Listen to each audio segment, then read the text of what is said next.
Hello students. तो आज हम लोगों का टॉपिक है डिस्कशन का ideal and non ideal solution on the basis of rods law. Alright, तो first of all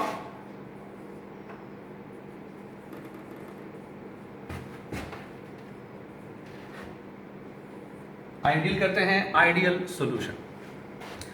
ideal solution means ऐसा सॉल्यूशन जो रॉड्स लॉ ओबे करता है at any range of concentration, जिसे आप बोलते हैं over entire range of concentration. किसी भी कंसंट्रेशन में बोले कंसंट्रेशन लो है, कंसंट्रेशन हाई है, उससे फर्क नहीं पड़ता है, वो रॉड्स लॉ ओबे करे, है ना। और जिसके बनते वक्त ना तो एंथैल्पी चेंज हो, मतलब हीट एनर्जी ना रिलीज हो ना एब्जॉर्ब हो, प्रोसेस ना एक्सोथर्मिक हो ना ही एंडोथर्मिक, एंड वॉल्यूम चेंज ना हो, मतलब ना तो वॉल्यूम एक्सपेंड हो और ना ही वॉल्यूम कॉन्ट्रैक्ट हो। मतलब अगर आप सॉल्वेंट लेते हैं, सपोज 100 मिलीलीटर, सोल्यूट लिया है आपने सपोज 50 मिलीलीटर, तो दोनों को मिलाएंगे तो सॉल्यूशन का वॉल्यूम 100 प्लस 50 मीन्स 150 मिलीलीटर होना चाहिए एग्जैक्ट, है ना। ये तीन कंडीशंस आके इसके डेफिनेशन में है।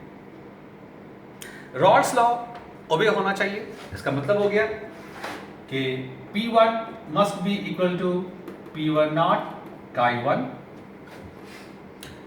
Partial vapor pressure of solvent, P1 naught vapor pressure of pure solvent, and chi1 mole fraction of solvent in the solution.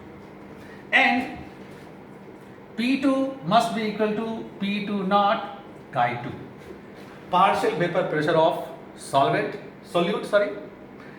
is equal to vapor pressure of pure solute and chi2 mole fraction of solute. ये Raoult's law obey होना चाहिए। Del H must be 0, del V must be 0। ये तीन conditions इसके definition में है for ideal solution. सवाल ये है कि सारे कंडीशंस कब ओबे होंगे। ये ओबे तब होगा जब आपके पास सोल्यूट एंड सॉल्वेंट ऐसा हो जिसका नेचर सिमिलर हो, जिसमें इंटरमॉलिक्यूलर फोर्सेस सिमिलर हो। एग्जैक्ट तो किसी भी टू डिफरेंट सब्सटेंसेस में इंटरमॉलिक्यूलर फोर्सेस नहीं हो सकते, लेकिन सिमिलर तो हो सकते हैं। तो सोल्यूट और सॉल्वेंट दोनों में सिमिलर हो इंटरमॉलिक्यूलर फोर्सेस, मतलब सोल्यूट सोल्यूट, सॉल्वेंट सॉल्वेंट, और उससे जो बनेगा फिर आपका सोल्यूट सॉल्वेंट द सॉल्यूशन। ये तीनों इंटरैक्शंस एक जैसे। हम लोग सिंबल में जब लिखते हैं ए ए, ये हो गया सॉल्वेंट सॉल्वेंट इंटरैक्शन, इसको पढ़ते हैं इंटरैक्शन। जो सिंबल है ये बॉन्ड का सिंबल है, बट ये यहां पर इंटरमॉलिक्यूलर फोर्स है। सोल्यूट के लिए हम सिंबल यूज करते हैं बी बी, तो हो गया सोल्यूट सोल्यूट इंटरैक्शन। और जब सॉल्यूशन दिखाएंगे तो A B, solvent solute interaction. ये तीनों इंटरैक्शन इक्वल होंगे तो इससे क्या होगा, ना तो इंटरमॉलिक्यूलर फोर्स बढ़ा और ना ही घटा, तो हीट एनर्जी ना तो रिलीज होगी और ना ही एब्जॉर्ब होगी, ठीक है। और जब इंटरैक्शन सेम है तो फिर वॉल्यूम भी चेंज नहीं होगा। तो जितना वॉल्यूम इसका है, जो भी आपने मिलाया है, नेट वॉल्यूम आपका दोनों को ऐड करके होगा। वॉल्यूम एक्सपेंड या कॉन्ट्रैक्ट नहीं होगा, क्योंकि इंटरमॉलिक्यूलर फोर्स कांस्टेंट रह गया ऑलमोस्ट, ठीक है। इसके अलावा ये तो 4 कंडीशंस हो गए। 5th कंडीशन ये है फॉर आइडियल सॉल्यूशन कि जो भी आप सोल्यूट मिलाएंगे सॉल्वेंट में, वो सॉल्यूशन के अंदर जाने के बाद ना तो डिसोसिएट होना चाहिए और ना ही एसोसिएट होना चाहिए। मतलब अगर आप कोई एसिड, बेस या सॉल्ट मीन्स इलेक्ट्रोलाइट लेते हैं एज सोल्यूट, जैसे आपने KCl लिया तो ये डिसोसिएट हो जाएगा लाइक दिस। इससे क्या होगा कि आपने 1 मोल सोल्यूट लिया, यहां पर 2 मोल्स हो गए पार्टिकल्स,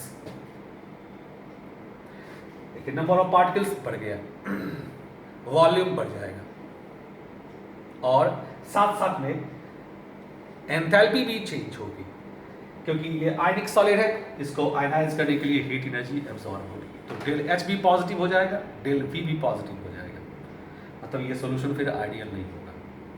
वैसा ही इसका ऑपोजिट केस ले, मान लीजिए कोई सोल्यूट है, मान लो X कोई आपका सोल्यूट है, आपने इसका 2 मोल्स लिया और सॉल्यूशन में बनने के बाद ये X2 हो गया, मतलब 2 मोल मिलकर क्या हो गया, 1 मोल हो गया,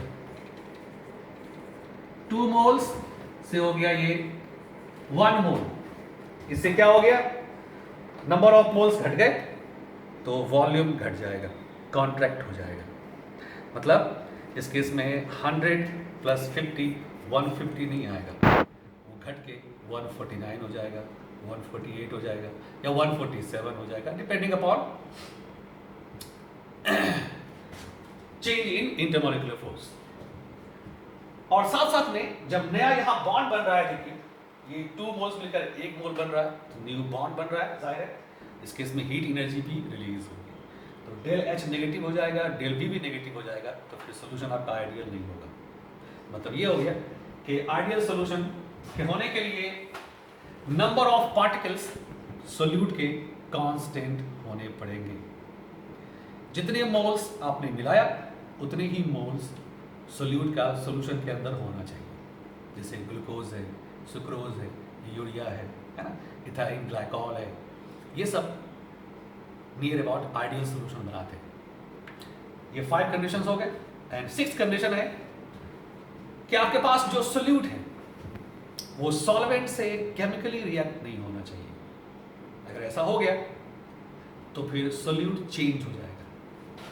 फॉर एग्जाम्पल,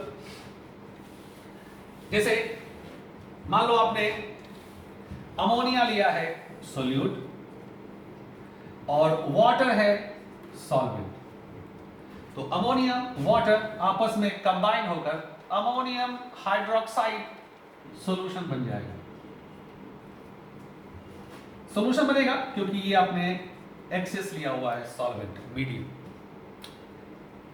देखो आपने क्या यूज किया था, सोल्यूट अमोनिया, आपके पास जो सॉल्यूशन बनकर तैयार हुआ वो क्या हो गया, अमोनियम हाइड्रोक्साइड, सोल्यूट चेंज हो गया, तो ये हो गया नॉन आइडियल, ये आइडियल नहीं होगा। ठीक है, ये 6 कंडीशंस हैं आइडियल होने के लिए, ठीक है ना।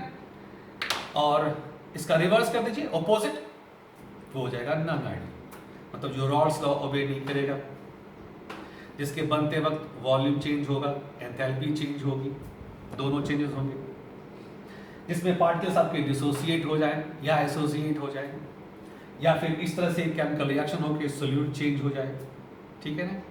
और जिसमें solute solute, solvent solvent and solute solvent, ये इंटरेक्शंस डिफरेंट हो जाएंगे non ideal solution. Non ideal solutions 2 types के होते हैं on the basis of change in intermolecular force. क्यों? क्योंकि जब इंटरमॉलिक्यूलर फोर्स चेंज होगा तो फिर वेपर प्रेशर भी चेंज होगा, है ना। तो सोचिए, हम अलग अलग केसेस लेते हैं, नॉन आइडियल सॉल्यूशन के 2 डिफरेंट केसेस। मान लीजिए कि जो आपका सोल्यूट सॉल्वेंट इंटरेक्शन है, ये solvent solvent and solute solute, इन दोनों इंटरेक्शन से स्ट्रॉन्ग है, ये स्ट्रॉन्ग हो गया, तो क्या होगा, जैसे ही इंटरमॉलिक्यूलर फोर्स स्ट्रॉन्ग होगा तो वेपर प्रेशर घट जाएगा। अगर इसको हम कंपेयर करेंगे आइडियल सॉल्यूशन से, कि अगर ये आइडियल होता तो कितना होता है इसका वेपर प्रेशर और अब कितना है, तो आप पाएंगे कि वेपर प्रेशर घट जाएगा। इसे बोलते हैं negative deviation from ideal behaviour. Negative deviation. इस केस में क्योंकि इंटरमॉलिक्यूलर फोर्स स्ट्रांग हो गया तो डेल एच आपका हो जाएगा नेगेटिव, एनर्जी रिलीज होगी, और डेल वी भी हो जाएगा नेगेटिव, मतलब वॉल्यूम घट जाएगा। अगर आप लेते हैं 100 मिलीलीटर सॉल्वेंट, 50 मिलीलीटर सोल्यूट, तो दोनों मिलकर 150 से घट जाएगा, कम हो जाएगा, नेगेटिव डेविएशन। और इसका ऑपोजिट लेंगे किस, सेकेंड टाइप, पॉजिटिव डेविएशन। इसमें क्या है, अगर आपका solute solvent interaction, solvent solvent, solute solute दोनों से वीक हो गया, तो उस केस में क्या होगा, जैसे ही वीक होगा इंटरमॉलिक्यूलर फोर्स, वेपर प्रेशर बढ़ जाएगा। इसे बोलेंगे positive deviation from ideal behaviour. और जब डेविएशन पॉजिटिव होगा, वेपर प्रेशर बढ़ गया, इंटरमॉलिक्यूलर फोर्स वीक हो गया, तो एनर्जी एब्जॉर्ब होगी, वॉल्यूम बढ़ जाएगा। मतलब अगर आप लेंगे 100 मिलीलीटर सॉल्वेंट, 50 मिलीलीटर सोल्यूट, तो मिलकर 150 से ज्यादा हो जाएगा।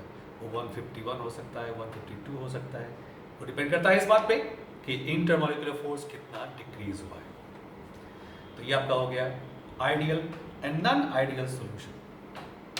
इसी बेस पर अगर हम डिस्कशन करें आइडियल एंड नॉन आइडियल में, तो आइडियल सॉल्यूशन जब कहते हैं हम लोग आइडियल सॉल्यूशन, तो उस केस में सोल्यूट सॉल्वेंट सॉल्यूशन तीनों में इंटरमॉलिक्यूलर फोर्सेस ऑलमोस्ट इक्वल है, तो इन तीनों की बॉइलिंग पॉइंट क्या होगी, ऑलमोस्ट इक्वल होगी in case of ideal solution. लेकिन जब लेंगे आप नॉन आइडियल, तो सोल्यूट का में कुछ और है इंटरमॉलिक्यूलर फोर्स, सॉल्वेंट में कुछ और है, और उन दोनों के मिलने से जो बना है आपका सॉल्यूशन, सोल्यूट सॉल्वेंट इंटरेक्शन, वो कुछ और है। तो इन तीनों की बॉइलिंग पॉइंट क्या हो जाएगी, डिफरेंट डिफरेंट। लेकिन एक चीज फिक्स्ड है, वो ये कि बॉइलिंग पॉइंट सॉल्वेंट की अपनी फिक्स्ड होगी, सोल्यूट की अपनी फिक्स्ड होगी, और सॉल्यूशन की भी अपनी फिक्स्ड होगी, क्योंकि वहां भी सोल्यूट सॉल्वेंट का इंटरेक्शन हो गया। इसलिए जो नॉन आइडियल सॉल्यूशन है उसका एक और नाम होता है कांस्टेंट बॉइलिंग मिक्सचर या एजियोट्रॉपिक मिक्सचर और एजियोट्रॉप, उसे हम लोग बोलते हैं एजियोट्रॉप।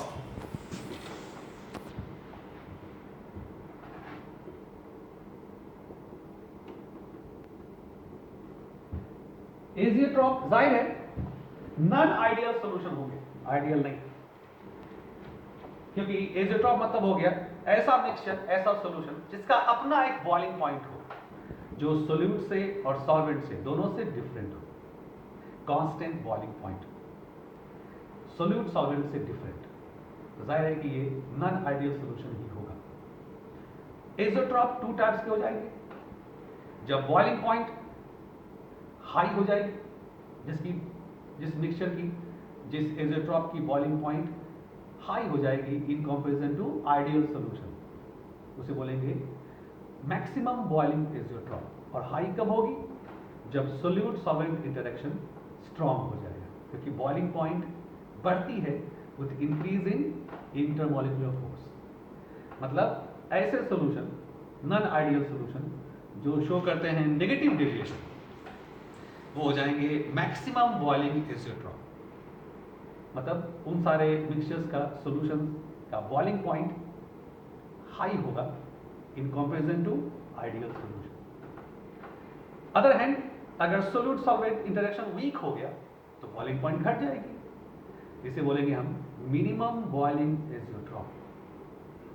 मतलब ऐसे सॉल्यूशन जो शो करेंगे पॉजिटिव डेविएशन, जहां वीक है आपका solute solvent interaction in comparison to solute solute and solvent solvent interaction, वो सब हो जाएंगे मिनिमम बॉइलिंग एजियोट्रॉप।